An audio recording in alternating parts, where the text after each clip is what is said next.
Alhamdulillahirabbil alamin. Wassalatu wassalamu ala Muhammadin sayyidil mursalin wa ala alihi wa ashabihi ajmain. Amma ba'du. Bapak, Ibu, saudara-saudara jamaah sholat subuh rahimakumullah. Kajian tematik Qur'ani kita pada pagi hari ini mentadaburi sebuah ayat firman Allah dalam surat Ali Imran ayat 31 yang terkait atau kita kaitkan dengan ibadah puasa.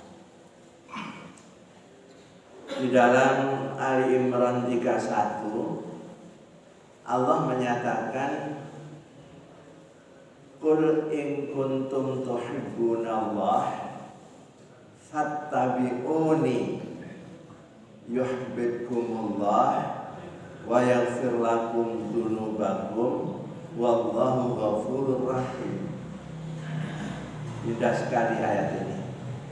Kalau saya terjemahkan, katakan Muhammad kepada umatmu, kepada kita ya, jika kalian tuh benar-benar mencintai Allah, maka ikuti aku. Niscaya ada dua hasil, dua dampak. Allah akan mencintai kamu, bahkan mengampuni dosa-dosa kamu. Karena Allah itu zat yang pengampun dan penyayang. Jadi yuhibbukumullah wa yaghfir lakum dzunubakum. Inilah yang saya katakan menariknya ayat ini. Mengapa? Kita ini kan pendamba-pendamba surgawi ya. Tidak seorang pun kita ini yang tidak ingin masuk surga.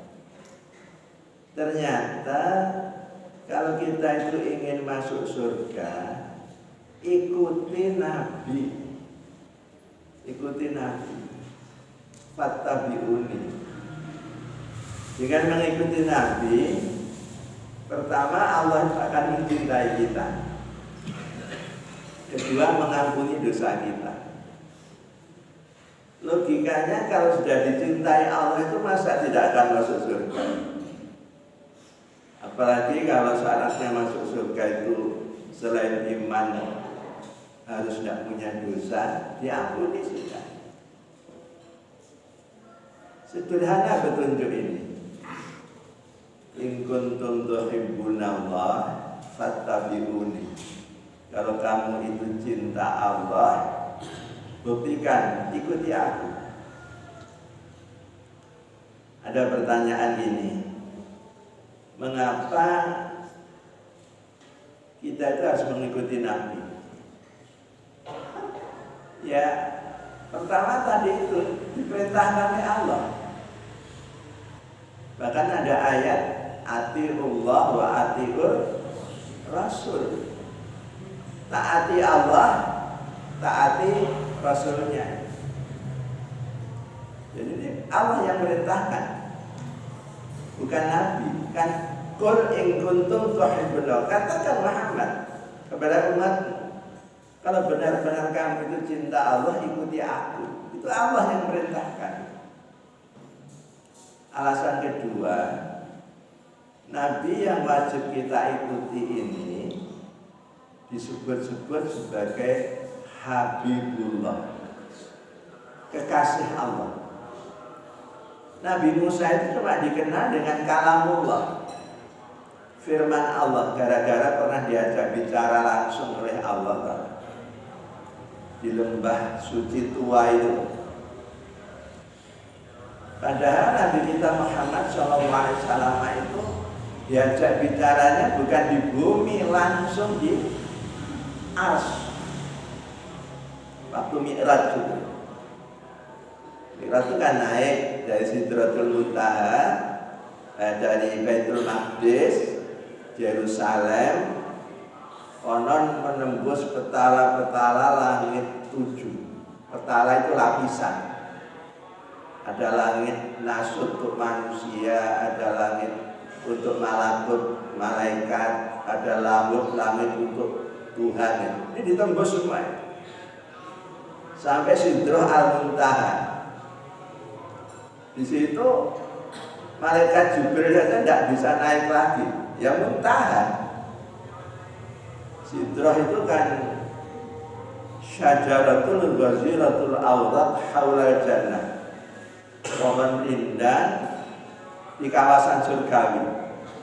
Muntaha itu penghabisan. Nabi masih naik ke mustawa, tempat yang lempang, masih naik lagi. Arsy. Di situ beliau menghadap Allah, diperintahkan sholat 5 kali. Jadi kalamullahnya Nabi Musa bukan apa-apa dibandingkan Nabi kita. Atau Nabi Ibrahim cuma disebut apa? Khalilullah. Khalil itu kan jamil, sahib, rafiq ya. Cuma teman. Dengan Habibullah kekasih Allah ini gimana? Kekasih. Nah, kalau kekasihnya itu kita ikuti, yang punya kekasih ini mesti senang dengan kita. Nah, cara jelas-jelas mengikuti Nabi. Di dunia ini aja ukuran manusia ya. Yang biasanya dicintai manusia secara umum itu anaknya. Kalau kita menyayangi anaknya ini, mesti si bapaknya itu senang sama kita. Kalau enggak ya nyeleneh. Itulah hebatnya Nabi kita. Bahkan di dalam surat Al-Ahzab itu Allah mengatakan Rasulku ini memang kujadikan untuk menjadi contoh kalian. Laqad kana lakum fi Rasulillahi uswatun hasanah. Uswah itu contoh. Hasanah itu bagus, indah, elok. Ikuti. Kuhadirkan dia untuk contoh keteladanan kalian. Saking hebatnya Nabi ini dalam surat Al-Ahzab juga ini. Kalau tadi ayat 21, ayat 56 mengatakan bahwa Allah sendiri segenap malaikatnya itu memuji keindahan, keelokan, kehebatan Nabi. Innallaha wa malaikatahu yusholluna 'alan nabi. Nah, kalau Allah yang kita imani berselawat, masa kita enggak? Maka cara mengingatkannya Allah bagus sekali. Ya ayyuhalladzina amanu, he wong-wong sing iman marang aku lan malaikatku, shallu alaihi wa sallimu taslim. Makanya ada hadis, kalau kita sholawat kepada Nabi 1 kali aja, Allahumma sholli ala Muhammad sallallahu alaina asyra sholawat, Allah itu akan memuji kita 10 kali. Berbanyak-banyaklah membaca sholawat. Minimal Allahumma sholli ala Muhammad. Gak usah pakai Sayyidina. Kok gitu? Nah, contohnya gitu kok. Contohnya itu. Nah, inilah hebatnya Nabi kita. Dan yang saya kagumi lagi ini, nanti ya, waktu kita mengalami huru hara pada mahsyar, semua umat itu menjumpai nabinya masing-masing, katakan minta pertolongan karena dahsyatnya huru hara mahsyar ini. Semua angkat tangan. Kalau kamu ingin syafaat pertolongan, dulu Nabi akhir itu ikut. Memang waktu itu nanti yang diberi hak oleh Allah memberikan syafaat itu hanya Nabi kita, yang disebut dengan syafaatul uzma atau syafaatul kubra. Karena tidak ada selain beliau yang diberi hak. Nah, kalau ingin dapat ini, banyak-banyaklah berselawat kepada beliau. Jangan titik. Kalau sudah selawat memuji, yang dipuji apanya? Ikuti, contoh gitu loh. Ngelentok tapi gak tahu mengikuti, ya jangan. Itu hebatnya Nabi kita. Puncaknya ada hadis yang mengatakan gini, taraktu fikum amrayn. Aku cuma meninggalkan untuk kalian itu 2 perkara. Namun intamasyakum ini tasamtum bihima lan, kata lan tadillu abadan. 2 perkara ini kalau kalian benar-benar ikuti, taati, kalian tidak akan, ada kata lan, ada kata abadan, sesat selama-lamanya. Pasti menang, pasti jaya, pasti hebat. 2 perkara ini, kitab Allah, Quran, wa sunnah Rasul, dan sunnah Nabi. Sunnah itu sirah, perjalanan hidup Nabi. Ikuti. Dari ayat ini ya, kita tarik ke bulan Sya'ban. Bulan Sya'ban ini ternyata bulan yang hebat, mulia. Kenapa mulia? Di dalam bulan ini amal perbuatan kita itu turfa'u, diangkat, dilaporkan oleh para petugas malaikat kepada Allah. Sampai Nabi mengatakan, fa'uhibbu ayyurfa'a amali wa ana sha'im. Saya senang kalau amalku dilaporkan kepada Allah, aku dalam keadaan berpuasa. Bulan Sya'ban ini bulan, katanya Bu Aisyah, istri Nabi, dipakai Nabi berbanyak puasa sunnah. Beliau mengatakan, aku tidak pernah melihat Nabi berpuasa sebulan penuh kecuali Ramadan. Namun, aku juga tidak pernah melihat Nabi paling banyak puasa sunnahnya melebihi di dalam bulan Sya'ban. Saya bacakan hadisnya ya. Yang sanadnya Ibu Aisyah diriwayatkan Bukhari Muslim. Lam yakunin Nabi sallallahu alaihi wasallam yasumu syahran aktsara min Sya'ban. Jadi Nabi itu belum pernah puasa sunnah sebanyak di dalam bulan Sya'ban. Dan Sya'ban itu bahasa Jawanya apa? Luah. Orang Jawa suka menyebut dengan bulan luah. Nah, kenapa kok dipuasai? Tadi itu amal dilaporkan dari sahabat Usamah bin Zaid, bertanya kepada Nabi, ya Rasulullah, lam ara kata sumu syahran minasyuhuri mata sumu Sya'ban.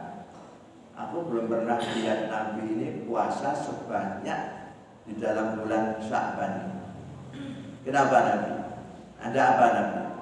Qala, Nabi menerangkan, dzalika syahrun yadfulun nas baina Rajab wa Ramadan. Ini bulan, kata Nabi, banyak dilalaikan manusia.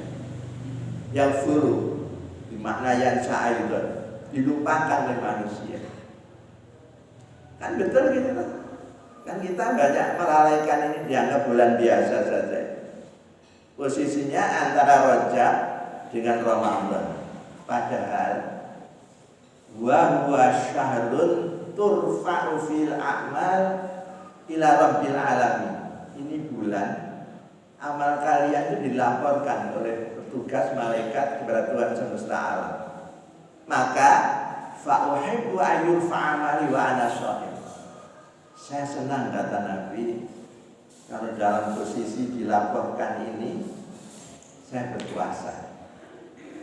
Hadis ini diriwayatkan Abu Dawud dan Nasai dengan sanad sahih. Nah, karena Allah merintahkan ikuti Nabi, ayat sekarang kita ikuti. Gitu loh. Mumpung ini masih tanggal berapa ya? 10 ya? Ya. Caranya gimana? Kalau kita mampu, punya peluang, tidak terlalu sibuk, lakukan puasanya Nabi Daud. Dari puasa, dari tidak.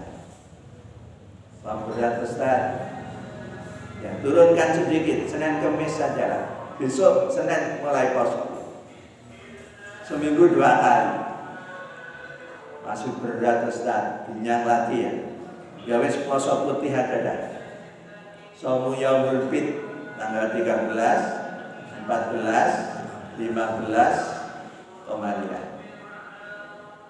Masih dinyang lagi, terus gak ono, terus gak poso aja.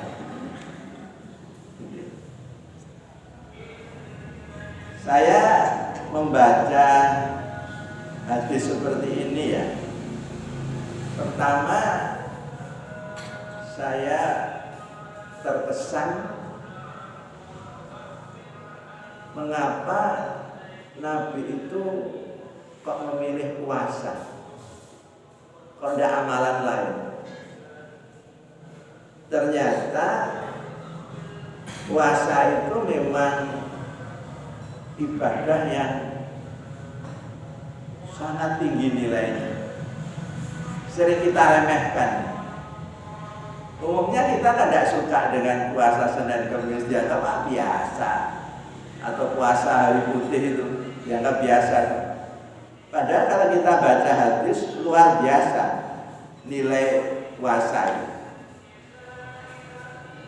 Saya bacakan hadis ini. Diriwayatkan Imam Bukhari ya. Ini hadis qudsi. Justru Allah yang berkata, qala Allah azza wa jalla, kullu amali ibni adama lahu illa shaum.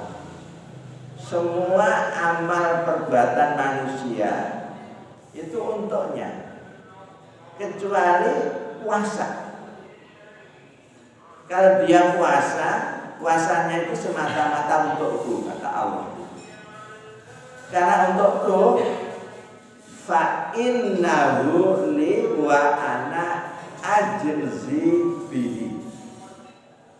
Aku akan memberikan ajzi itu ya balasan, santunan khusus untuk puasa. Saya pernah baca Mau'izatul Muqinin, itu Mukhtasarul Ihya Ulumuddin ya. Kata Imam Ghazali, kenapa puasa itu disebut oleh Allah semata-mata untukku? Antara lain, orang itu kalau ibadah selain puasa mudah diketahui orang. Sholat dengan tidak sholat itu tahu kok kita. Kita punya tetangga aja, ki sholat apa enggak? Ya sholat cuma setahun 2 kali. Tahu kita. Nah masjid apa enggak tetangga saya ini? Tahu kita. Tahu. Zakat minimal yang diberi itu tahu. Ya, haji, oh malah syukuran pasti. Sak kampung loh kabeh. Tapi puasa enggak. Orang tuh kalau mau nyolet, apa nyolet? Menipu ya. Dia itu enggak puasa, pura-pura puasa. Nyoletnya gampang. Wudhu sampai nyeruput titik agak rumah. Gak tahu. Makanya Allah berkata, fa'innahu li, puasa itu betul-betul untuk, karena betul-betul untukku wa ana ajzibi. Nah, saya berpikir juga, nilai amal itu banyak tergantung juga niat kita, keikhlasan kita untuk Allah sejauh mana. Semakin untuk Allahnya itu tinggi, balasannya itu semakin tinggi. Itu hebatnya puasa. Di penggalan ayat Al-Baqarah 184, Allah itu malah mengatakan gini, wa antasumu khairul lakum in kuntum ta'lamun. Kalimat akhir itu yang tidak enak, menyentuh nurani. Hendaklah kalian itu suka puasa. Puasa itu sangat baik untuk kalian jika kalian tahu. Sampai ada kalimat in kuntum ta'lamun. Karena kita sering nggak mau tahu itu apa. Dianggap biasa saja. Haji diburu-buru, waduh antrinya luar biasa itu. Puasa itu yang ringan. Ringan tak berat puasa itu. Tergantung. Yang seneng mangan ya apa. Nah kebetulan saya itu pengalaman seperti bapak-bapak yang lain. Kalau sudah usia itu semakin lanjut ya, makan itu otomatis terkurangi sendiri. Gak iso mangan akeh. Wong tua itu cirinya ya, mangannya gak iso akeh, tapi njaluk sing enak-enak. Nek arek enom itu masih gak enak pokoknya akeh, nek iso bungkus. Orang tua enggak. Nah itu saat yang baik untuk puasa. Kedua apa? Puasa itu sasarannya al-batnu wa ma tahtahu. Apa itu? Al-batnu wa ma tahtahu. Bal farjulah sudah. Perut dan seksualitas. Itu yang jadi sasaran puasa. Makanya kalau puasa kan tidak berhubungan suami istri walaupun manten anyar lah sudah. Besok puasa Ramadan saiki nikah, itu nikah salah mongso gitu. Enggak boleh. Nah kelemahan manusia itu kalau bisa, kelemahannya pada dua itu, al-batu wal fardu ya, perut dan kelaminnya. Kalau ini bisa dikuasai hebat. Nabi itu saking senangnya poso, kalau pagi hari tanya istri Aisyah, ada sarapan, kok mboten wonten, ya wis tak poso. Pilihannya poso. Bukan piring dibanting, Bu. Iku Muhammad zaman saiki. Ya wis aku tak poso. Punya suami seperti Nabi ini, alhamdulillah. Cuma yo angel golek. Lagi saya baca ya hadis yang diriwayatkan Imam Ahmad. Asyam wal Quran yashfa'ani lil abdi yaumal qiyamah. Artinya apa? Puasa dan membaca Al-Quran, tadarus, tadabbur, qiraat Quran. Dua ini akan memberikan syafaat, pertolongan nanti di hari kiamat. Sayangnya bukan hanya puasa, generasi umat Muhammad di sekarang itu males maca Quran. Wong diwaca nawe ngantuk. Saya tuh ingat waktu kecil ya, di kampung saya di Pare sana, di Diri. Kalau sudah habis maghrib itu, rumah-rumah keluarga muslim itu terdengar bacaan Quran. Ya bapaknya, ya ibunya, ya anaknya itu maca. Sekarang yang terdengar apa? Sinetron. Rusak. Apa yang disebut maju? Ukurannya maju itu gimana?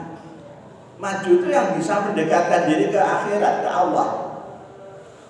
Sama dengan ajaran Nabi yang disebut rezeki Allah. Kalau kita itu dapat rezeki itu bisa mendukung kita lebih dekat kepada Allah, itu rizqun hakiki. Tapi rezeki yang tidak bisa mendekatkan diri kepada Allah itu istidrajiyun, pengeluluan. Wa nastadrijuhum min haitsu la ya'lamun. Apa mai gede-gede kayak istana tapi gak pernah terdengar suara bacaan Quran. Masih mendingan gubuk tapi setiap saat bacaan Quran. Saya bacakan hadis. Iqra'ul Quran, senangilah baca Quran. Kenapa? Fa innahu ya'ti yaumal qiyamati syafi'an li ashabi. Bacaan Quranmu itu nanti akan memberikan pertolongan di hari kiamat nanti. Kita harus kembali ke situ. Puasa, baca Quran. Kemudian ada lagi sebuah hadis yang menerangkan di akhirat nanti ada sebuah pintu surga yang disebut-sebut sebagai Ar-Rayyan. Itu nama pintu surga. Loh, yang bisa masuk pintu ini hanya orang yang berpuasa. Saya bacakan hadisnya. Diriwayatkan Bukhari Muslim, sanadnya sahih. Inna lil jannati baban yuqalu lahu Ar-Rayyan. Di surga nanti ada sebuah pintu yang disebut Ar-Rayyan. Nanti kita cari, ada tulisannya Ar-Rayyan besar itu. Tapi ini gak seneng poso, gak seneng lebih. Yuqalu yaumul qiyamah aina shaimun. Di hari kiamat nanti diseru, siapa yang suka puasa waktu hidup di dunia, gitu ya. Kalau diseru, fa idza dakhala akhiruhu ughliqa dzalikal bab. Ughliqa itu ditutup. Nah, setelah dipanggil, saya puasa, saya senang puasa. Ayo lebu. Sampai terakhir, tidak ada lagi yang angkat tangan, tutup pintu itu, nggak bisa masuk. Apa tidak ingin kita gitu? Lawang minyak goreng yang antri ini 1 kilo. Ya. Suwarga iming-iming ini gitu, gak ampen kan namanya. Suwarga kok saat sore minyak goreng. Jadi mari kita senyampang masih 10 harian, 20 harian ini puasa mulai besok. Ada yang tanya, puasa itu kok demikian tinggi nilainya karena apa sih? Ya tadi itu, orang puasa itu benar-benar untuk Allah. Saya dulu pernah cerita di sini waktu bulan Ramadan.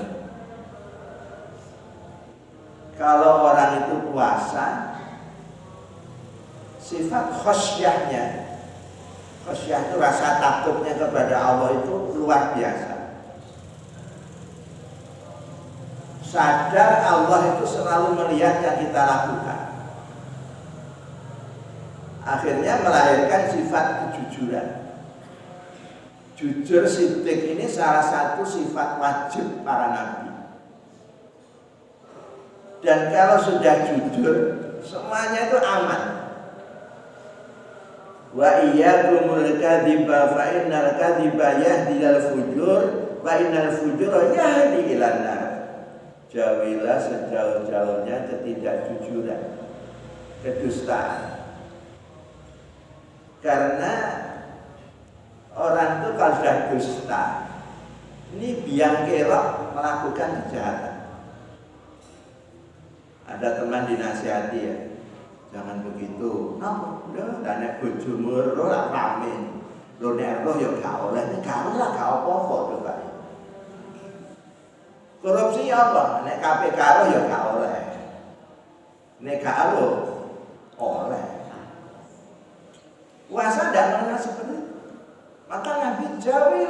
suatu kedustaan. Fa innal kadhiba yahdidu, ini yang biangkerok yang mendorong berbuat kejahatan. Wa innal fujura yahdilana, kejahatan itu akan mengantarkan ke neraka. Saya memperhatikan anak-anak saya ya, waktu masih kecil di SD, dilatih oleh ibunya puasa, ya jenenge bocah ana sing poso zuhur, ana sing poso asar, poso maghrib gitu ya. Sesuai dengan usianya dilatih. Saya perhatikan menjelang berbuka itu sudah duduk manis di meja makan. Sendok dimolak-balik. Kolak itu diudah-udah. Yang dilihat itu jam di dinding.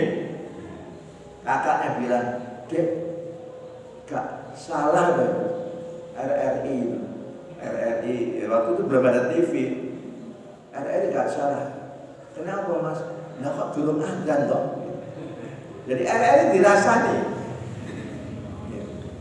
Begitu sudah adzan langsung santap. Saya lihat itu indah sekali ya puasa. Ternyata si bocah ngerti 1 detik sebelum masuk maghrib belum boleh makan minum. Saya bilang sama istri, delok toh bocah-bocah ini. Kenapa mas? Delok, mengagumkan sekali. Donga sing penting. Donga apa mas? Dongakno bocah-bocah iki engko ngantek gede ya kaya iki jujure. Sebab biasanya ciri iki jujur nek wis gede lho gak kena. Percaya apa enggak yo? Sekarang saya tanya, anak SD dengan mahasiswa jujur mana wis? Ayo. Masya Allah, tambah gede tambah gak kena. Nah, puasa mendidik seperti itu, khasyah, rasa takut kepada Allah. Makanya betul kalau Allah mengatakan puasa itu benar-benar untukku. Kalau kita ingin membina diri, puasa banyak, tapi dihayati. Kenapa? Berpuasa. Contoh yang lain semacam tadi itu ya, puasa itu kan ada imsak. Imsak itu dari kata amsaka yumsiku imsakan, mencegah. 10 menit sebelum datang adzan subuh itu mendidik kejujuran yang luar biasa. Enak-enak makan sahur, terdengar tanda imsak, langsung berhenti. Loh, imsak kok berhenti. Sampai ada yang tanya, Ustaz, umpama pas dengar tanda imsak itu saya makan pas keseretan, boleh minum enggak? Ya oleh. Aku pengen puasa mencicil. Sebenarnya yang melarang betul makan itu adzan subuh. Dan hati-hati, tahun ini akan tetap berjalan perbedaan adzan subuh 8 menit. Tadi sebelum saya sampai sini di jalan itu sudah dengar adzan. Mau masuk Mergosono. Yang betul ditambah 8. Hati-hati itu nanti. Nah, yang kita ikuti yang mana? Ya, yang kita yakini yang ditambah 8 ini. Kan setelah dicek Profesor Doktor siapa itu yang ketua Dewan Masjid itu keliling ke Timur Tengah kemana-mana, Indonesia itu termasuk subuhe kecepatan yang itu 8 menit. Ada lagi masjid yang lucu, adzannya itu sebelum ditambah 8 itu gitu loh. Nanti sholatnya kan pas ditambah 8. Itu enggak boleh itu. Orang yang mendengar adzan masih pola lama belum ditambah 8 itu kan langsung sholat sunat subuh yang di rumah. Padahal belum masuk. Yang salah siapa? Yang adzan. Sholat itu boleh didahulukan enggak? Kalau boleh sekarang ayo sholat zuhur. Tidak perlu saasare dirobek Gusti Allah ben jeneng ora jujur. Gak boleh, Pak. Jangan dianggap enteng, dosa menit-menit gak boleh. Harus tepat, ditambah 8 menit baru azan. Gitu.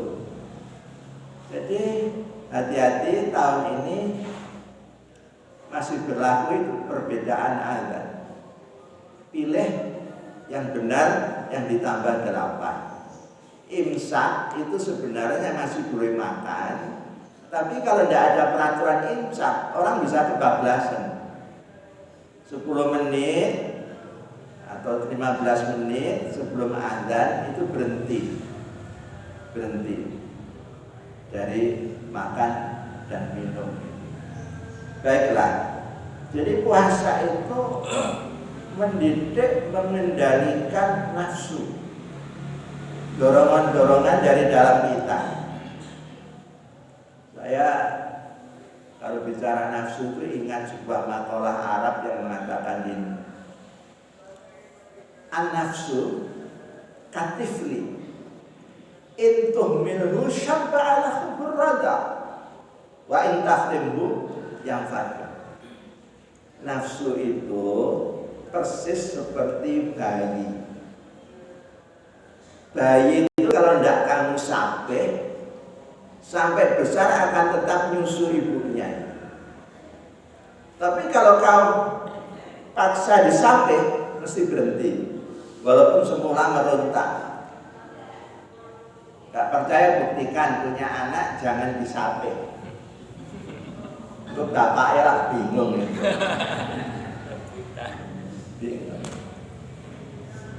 Nah, menyampaikan itu memerlukan kesabaran. Anak mesti berontak. Ya sama dengan nafsu. Nafsu itu kalau tidak kita kendalikan, wis enak lungguh ngrungokne ngaji bisa ngantuk Pak. Itu nafsu. Nafsu apa Pak? Ya nafsu ngantuk. Saya tidak nyindir loh ya. Silakan yang ngantuk nggak apa-apa. Jadi puasa mendidik seperti itu. Di samping menumbuhkan rasa solidaritas, kepedulian sosial, yang dulu saya sebut sifat tabligh, itu sebenarnya kepedulian sosial. Jangan diartikan balagha yuballighu tablighan, isim fa'ilnya muballigh itu semata-mata menyampaikan yang diterima dari Allah. Itu arti sempit. Makna lughawi. Kalau makna la'am, arti umum itu berjiwa kepedulian sosial tinggi. Sudah ketemu dua, ada sidik, ada tabligh.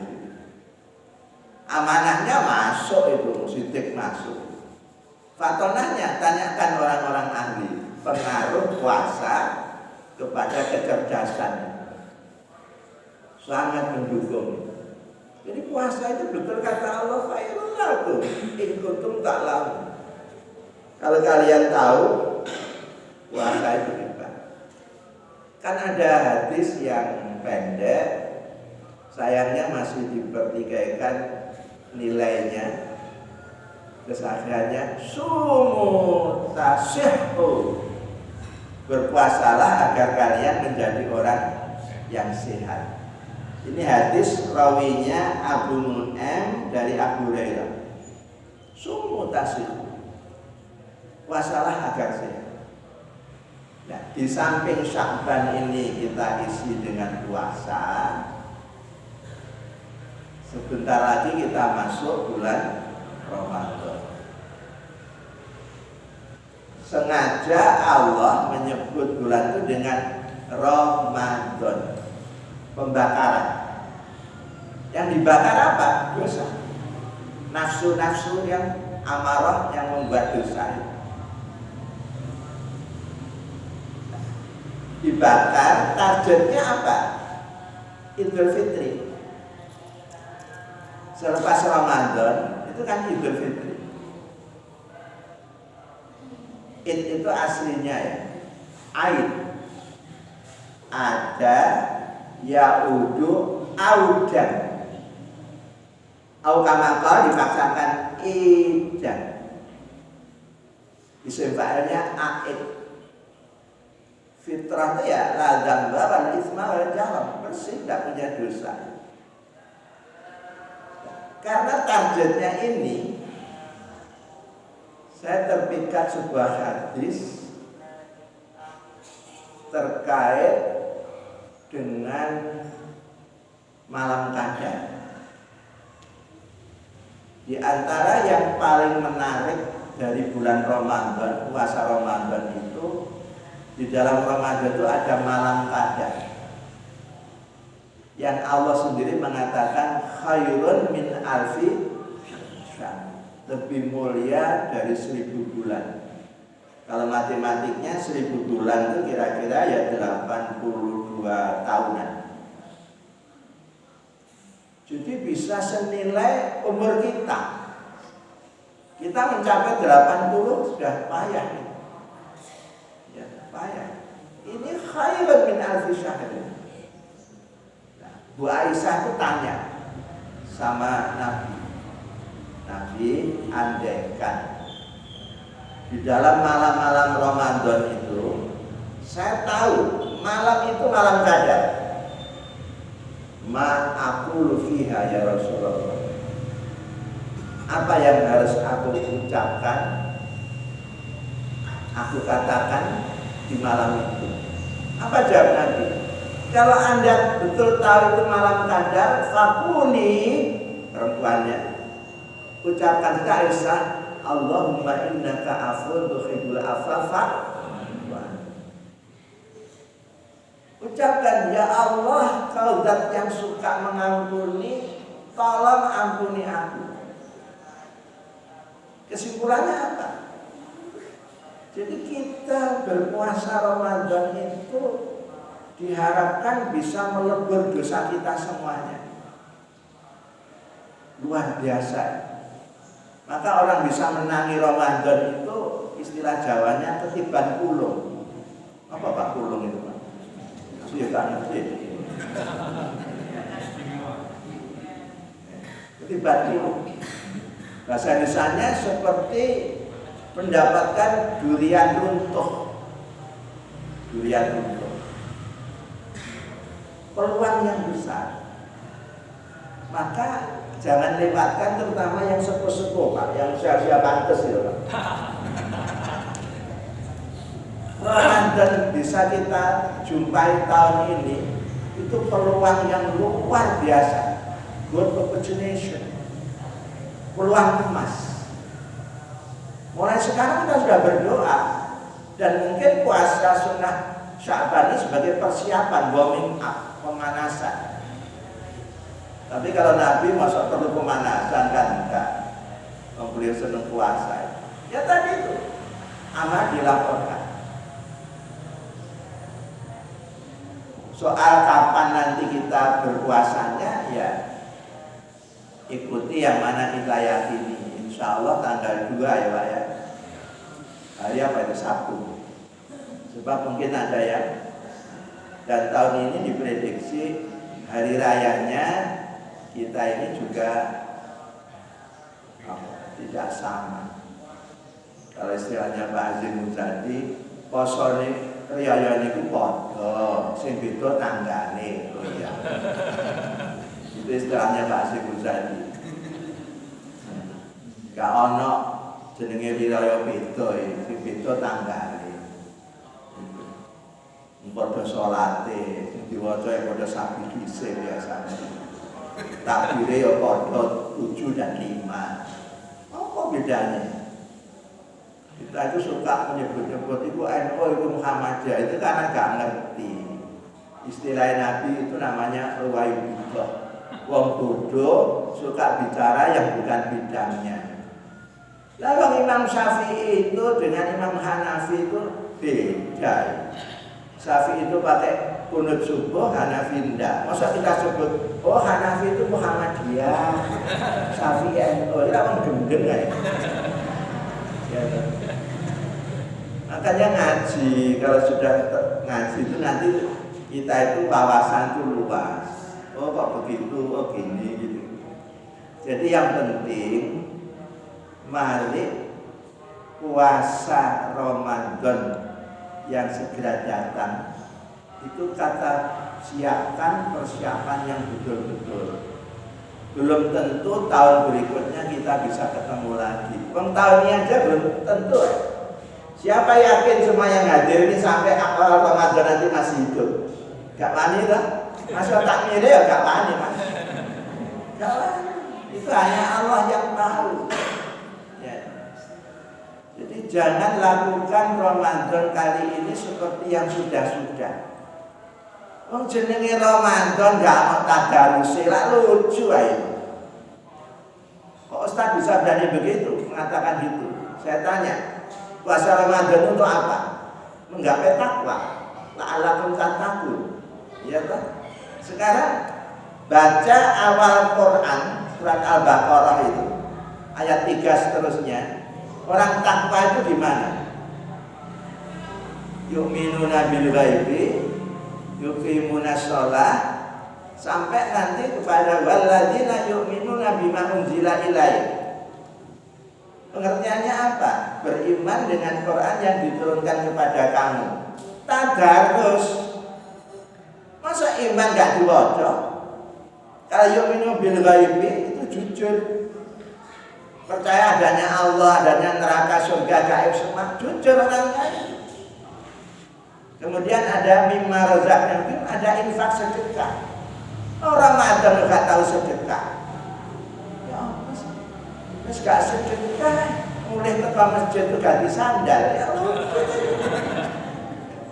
Ya apa sih? Ini saya ingatkan, mumpung sebentar lagi Ramadan, mudah-mudahan kita diizinkan Allah berpuasa. Ayo kita puasai. Dan semenjak Saban ini berpuasa sunnah puasa. Kata nggih Bu nggih? Kurang apa-apa diterang ning ngene jika poso itu. Masyaallah. Jadi puasa jangan dianggap sembarang ibadah, itu ibadah yang sangat mulia. Mari kita berdoa mudah-mudahan diizinkan Allah memberikan kemudahan. Bismillahirrahmanirrahim. Allahumma shalli wa sallim wa barik ala Muhammad wa ala alihi wa ashabi ajma'in walhamdulillahi rabbil alamin. Allahumma antas salam wa minkas salam wa ilaika ya'udus salam fa hayyina rabbana ya Allah bisalam wa adkhilna jannata daras salam. Rabbana la tuzigh qulubana ba'da idh hadaitana wa hab lana min ladunka rahmah innaka antal wahhab. Rabbana hab lana min azwajina wa dhurriyyatina qurrata a'yunin waj'alna lil muttaqina imama. Allahumma a'inna ala dzikrika wa syukrika wa husni ibadatik waftah lana min khazaini rahmatika fansurna al-qawmil kafirin. Allahumma taqabbal minna innaka antas samiul alim wa tub alaina innaka antat tawwabur rahim. Rabbana atina fid dunya hasanah wa fil akhirati hasanah wa qina adzabannar wa adkhilna jannatal abrar ya aziz ya ghaffar ya rabbal alamin. Fa subhana rabbika rabbil izzati amma yasifun wa salamun al mursalin walhamdulillahi rabbil alamin. Assalamualaikum warahmatullahi wabarakatuh.